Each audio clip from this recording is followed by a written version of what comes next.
Lieutenant Jackson Reeve never expected his final mission on X-9Y Seraphis to end in flames.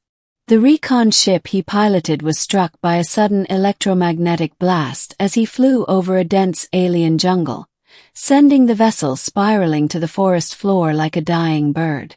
Consciousness returned in fits and starts. Mo. Groans of twisted metal. He unbuckled, stumbled out, blaster drawn, and checked his surroundings. No visible enemies, but something in the air felt wrong. Too quiet. Then came the soft hum, almost like singing. Before he could react, shadowy figures emerged from the mist between trees. Women, tall, ethereal, with luminous eyes and silver markings on skin that shimmered under the purple sky. They wore armor of woven metals and organic scales, revealing just enough to look ceremonial, not practical. They didn't speak at first. They simply watched. Then one raised her hand and murmured something in a lilting, musical dialect. He fired a warning shot into the air. Mistake. In an instant, his limbs were paralyzed. A flash of green light surged through him. He collapsed, muscles frozen but still conscious as they circled him like curious predators. Then came the words in broken Terran. Specimen Male. Prime. Study. Part 2. The Hall of Flesh and Knowledge. Reeve awoke strapped to a vertical slab of polished stone in a vast chamber, illuminated by bioluminescent orbs. A dozen alien females stood around him, dressed now in robes that suggested high rank, scientists perhaps or priestesses. At the center stood one taller than the rest, with violet skin and 4 eyes. She stepped forward, her expression unreadable. "I am Rhae V'Ilana, Archon of Biology," she said in crisp English. "You are a Terran male. Altered. You will help our understanding." "What the hell is this?" Reeve growled. "You can't just strip me and run tests. I'm a soldier, not some display specimen." She tilted her head. "Among your species, males have historically controlled power.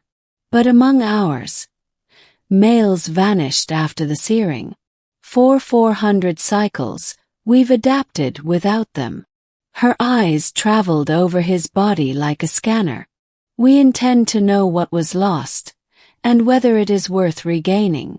Then, with a signal, they began. Part 3, the study. They started with measurements, scans, holographic projections. But then came the physical exams. Hands tracing muscle and tendon with both scientific detachment and unnerving curiosity. They removed his uniform reverently, piece by piece. Not with cruelty, with fascination. Every time he protested, they seemed confused. "Your physiology is designed for strength," said one. "For war, for protection, or intimacy." They questioned him about Terran reproduction, bonds, emotions. Not once did they touch him with violence. But the intensity of their interest felt like a cage all the same. He began to notice their differences. Some were warriors, others scholars, others something between. Some treated him as sacred. Others looked at him with hunger. The Archon, however, remained clinical, distant, until one evening. Part 4, the turning point. They allowed him limited movement. Enough to walk, eat, train in a chamber where he could use his muscles. Perhaps they wanted to see him perform. But it was Rhae who began to stay behind. Watching. Asking questions. "Why do Terran males protect?" she asked one night. "Because we care," he answered simply. "Because we're not just machines. We fight for our people, for those we love. For survival." That seemed to move her. "Our species lost that," she admitted. "We adapted. But maybe something essential was forgotten." He saw in her a change. Not just fascination but longing. Part 5, the choice. Weeks passed. They no longer restrained him. They gave him a chamber, food, even a translator to speak freely. Some aliens still wanted to clone him. Others wanted to make him a breeder. But Rhae, she asked him what he wanted.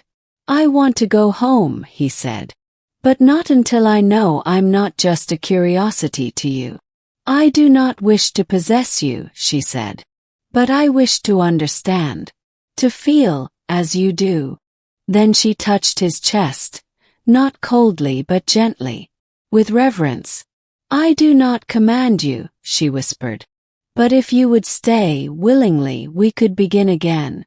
A bridge between what was lost and what can be." Part 6. The escape that wasn't. They gave him the chance. Pod. A path to orbit where Terran Command could retrieve him. He stood at the edge of the launch platform watching the stars. But then he looked back. Rhae stood behind him, silent. Not begging. Just waiting. "Why do I feel like I'm leaving something behind?" he muttered. "You are free," she said. "But perhaps freedom is choosing who you want to belong with." He stepped toward her. "No one back home would believe me. That an alien race of women tore off my uniform to study me. And I stayed because one of them studied my heart instead." Epilogue. The bridge between worlds. Months later, Terran diplomats arrived on Seraphis. But they did not find a prisoner.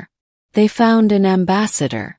Lieutenant Reeve, in ceremonial armor gifted by the Seraphians, stood beside Rhae V'Ilana, no longer captor and captive but equals. Together they forged the first human Seraphis accord.